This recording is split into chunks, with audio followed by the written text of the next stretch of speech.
All This right, is we've got JM some Today Media, unsettling bringing news you to the dig news into coverage today. that you want to see. An E. coli outbreak. Yeah, and it's tied to McDonald's Quarter Pounders.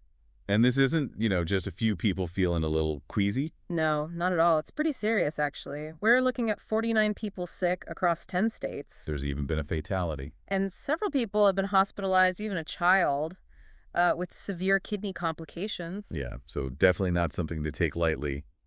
We're going to break down everything we know so far, what we're looking at. Well, the thing is, it's not just about the immediate impact, right? We're talking about potential long-term consequences for McDonald's itself, and also what this means for, consumers. Like, how do we approach fast food now? Exactly. So to get the full picture, we've got CDC reports, we've got news articles, we've also pulled in some expert opinions. Right, got to get all sides of the story. Yeah. And speaking of the CDC, their reports are really important for understanding the timeline here. Oh, absolutely, yeah. So illnesses were reported between September 27th and October 11th, but the investigation didn't actually officially start until October 22nd. Yeah. Why that lag, do you think? It's not always a straightforward process, is it? Figuring out what caused an outbreak. I mean, investigators have to trace the food back, they have to conduct all these interviews, and run a whole bunch of lab tests. So it's not like you immediately know what happened. It takes time. It's a very meticulous process. It really is. And while all of this is going on, the outbreak is spreading, right? It's across a significant portion of the U.S. at this point, 10 states to be exact. 10 states, wow. And Colorado and Nebraska, they're seeing the highest number of cases. They are. And McDonald's has actually pulled Quarter Pounders from the menu in 12 states. Really? Wow. Yeah. So that includes Colorado, Kansas, Utah, Wyoming, and parts of Idaho, Iowa, Missouri, Montana, Nebraska, Nevada, New Mexico, and Oklahoma. So it sounds like they're being pretty proactive, trying to stay ahead of it. It's not just about where the confirmed cases are. It's about being cautious and trying to prevent further spread, right? Yeah. And that wider net approach, that's about analyzing distribution patterns. Yeah. It's about the ingredients and how they're sourced, identifying potential risk areas, even where there haven't been any confirmed cases. Makes sense. It's about looking at the whole supply chain, not just, oh, this person got sick here, but like, where did that food come from? Where else did it go? Exactly. And speaking of investigations, who is actually leading this? Well, you've got the big three, the CDC, of course, the FDA, and the USDA, all involved, which kind of shows you how complex these things can get. It's not just one agency. No, each one brings its own expertise. Okay. But even with all that brain power, they still haven't figured out exactly which ingredient was contaminated. They're really focusing on onions and beef, though, as the main suspects. Right. And McDonald's has actually pulled both of those from their Quarter Pounders in those 12 states. Yeah. Which, at least shows they're taking this seriously and trying to be safe. Yeah. It's a step towards consumer safety. Huh. But there's some debate about which ingredient is the more likely culprit. Oh, yeah. Tell me more. Well, McDonald's, they're leaning towards onions. And their reasoning is that the beef patties come from different suppliers, which, would make widespread contamination a little less likely. That's an interesting point. Yeah. However, the CDC hasn't ruled out the beef. Oh, okay, so it's still on the table. Yeah. And the interesting thing is, if it does turn out to be the onions, this would actually be the first E. coli outbreak linked to them. Yeah. At least according to, several experts. Wow, that's significant, especially because onions are usually served fresh, right? They are. Which means there's a greater risk for contamination if they're not handled properly or if they're not stored properly. It really highlights the journey our food takes, doesn't it? From farm to plate. It does, especially in a fast food setting. Yeah, it makes you think. Yeah. So let's talk about E. coli itself. What exactly is it? Okay, so E. coli, it's a bacteria, and it's found in the intestines of animals. Now, some strains of this bacteria, they can cause really serious illness. And we're just talking about, like, a little bit of discomfort. No. We're talking stomach cramps, diarrhea, often bloody diarrhea, and vomiting. And, for some people, especially young children, E. coli can lead to very serious complications, like kidney failure. So this is not a simple case of an upset stomach. This can be really serious. Yeah, this is a whole other level. And, it's gotten to the point where some experts are actually questioning whether it's safe to eat at McDonald's right now. Really? Yeah. Bill Marler, he's a pretty well-known food safety lawyer. He's been involved in lots of these cases.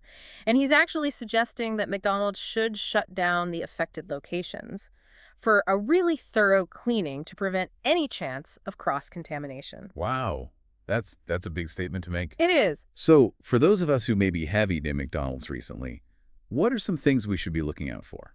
Well, the CDC, they advise seeking immediate medical attention if you have any severe symptoms after eating there, especially if you had a quarter pounder. What kind of symptoms? Well, we're talking high fever, bloody diarrhea, or if you're vomiting so badly that you just can't keep any liquids down, that's when you need to get to a doctor right away. Those are some serious red flags. Absolutely. Don't ignore those. You know, this whole situation, it reminds me of, like, Chipotle. Remember back in 2015? No. And all those coli outbreaks they had, even norovirus, it went on for years. Yeah, that was rough for them. Their brand image really took a hit, and their sales, I mean, they plummeted. Took them forever to bounce back. Totally. And financially, it was a disaster. They ended up with a $25 million fine from the FDA, right? Mm. And their sales, they just kept declining. Makes you wonder, is McDonald's headed down the same path? Could this be the start of something bigger? I mean, it's possible. This outbreak, it does seem a bit smaller than what Chipotle went through, but still, you can't deny the damage it's doing to their reputation. People are way more aware of food safety now. They are. So something like this, it can really break that trust. Yeah, it's hard to earn back. And the thing is, this investigation, it's not over yet. It's still ongoing. Right? So what are they doing now? What are the investigators focused on?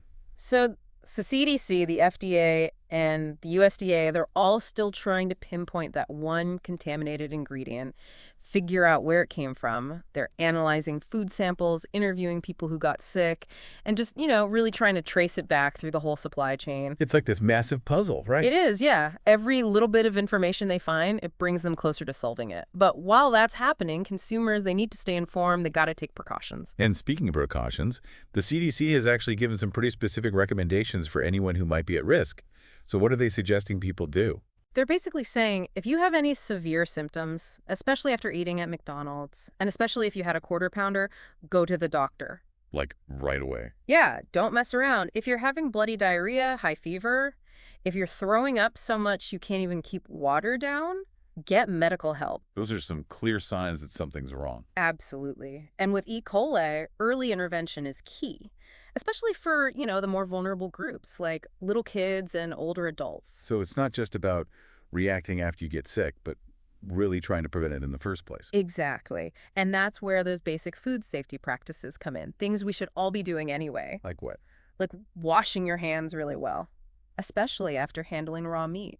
And always make sure your food is cooked to the right temperature, hot enough to kill any bacteria. It seems so simple, but it makes a big difference. It really does. I guess it's a reminder that, food safety, it's not just the restaurant's responsibility. We all have a role to play in keeping ourselves safe. I agree. I mean, restaurants, they definitely have a duty to maintain high standards, but consumers, we have to be smart too. We have to do our part. This whole thing, it really shows how interconnected our food system is, doesn't it? From the suppliers to the restaurants to us, the consumers. Yeah. It's a whole chain, and when one link breaks, it affects everyone. But hopefully, amidst all this uncertainty, all this negativity, maybe some good can come out of it, maybe some improvements. What are your thoughts on that?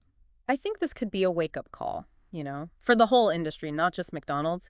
It's a reminder that food safety can't be an afterthought. You got to be vigilant, be transparent, and really committed to doing things the right way, especially in the fast food industry. I think this could be a turning point, where these fast food chains, they're forced to take a good hard look at how they do things and maybe invest in some better, more robust safety measures. Right. I mean, customers, they're getting more and more aware, and they're demanding more. They want to know where their food comes from, how it's handled. It's not just about how it tastes or how cheap it is anymore. So maybe this is an opportunity, right, to rebuild trust. Yeah, maybe. But it's going to take a lot of work. It sounds like a massive undertaking. So where do we even begin? Well, it starts with collaboration. Regulators, industry leaders, consumers, we all need to work together to make our food system safer and more sustainable. Okay, so what can we do as individuals? How can we contribute to this change? That's a great question. I think as consumers, we have a lot of power. We can start by staying informed, asking questions like, where does this food come from? How is it handled? And we can vote with our wallets. Support companies that are doing things the right way. So ultimately, we have a say in how things change. Absolutely. We can demand better. And by doing that, we can push for positive change. This whole E. coli thing, it really shows just how important food safety is. We can't take it for granted. No, we can't. And it's not just about avoiding getting sick right now, but the long-term effects on our health, Hmm. for everyone. It really makes you think about the bigger picture. Like, our health is connected to our finances and the whole system we live in. Exactly, it's all connected. When one thing goes wrong, it can affect everything else.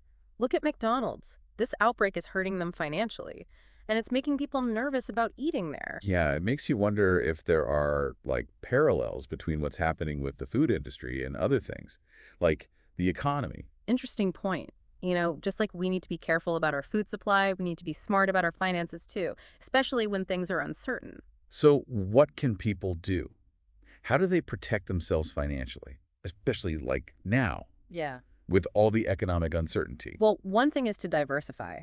Don't put all your money in one place. Spread it around and think about alternative investments, things that can help you weather the storm when the market gets rough. Like gold, for instance. Yeah.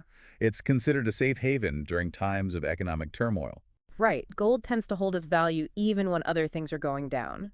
So it can offer a sense of stability when things feel out of control. For those of you who might be interested in learning more about protecting your wealth with gold, we've got some resources for you. Just check out the video description and our profile area. Yeah, always good to do your research and explore all your options. Absolutely. Knowledge is power, right? And just like we were talking about being proactive with our health and food safety, same goes for our finances. Take control. Be proactive. Couldn't agree more. So that wraps up our deep dive into this E. coli outbreak linked to McDonald's. It's still an evolving situation, so stay informed and make smart choices. And hey, don't forget to like and subscribe to our channel. Leave us a comment below. Share this episode with anyone who might find it helpful. Keep the conversation going. We love hearing from you guys. Until next time, stay curious, stay informed, and stay safe.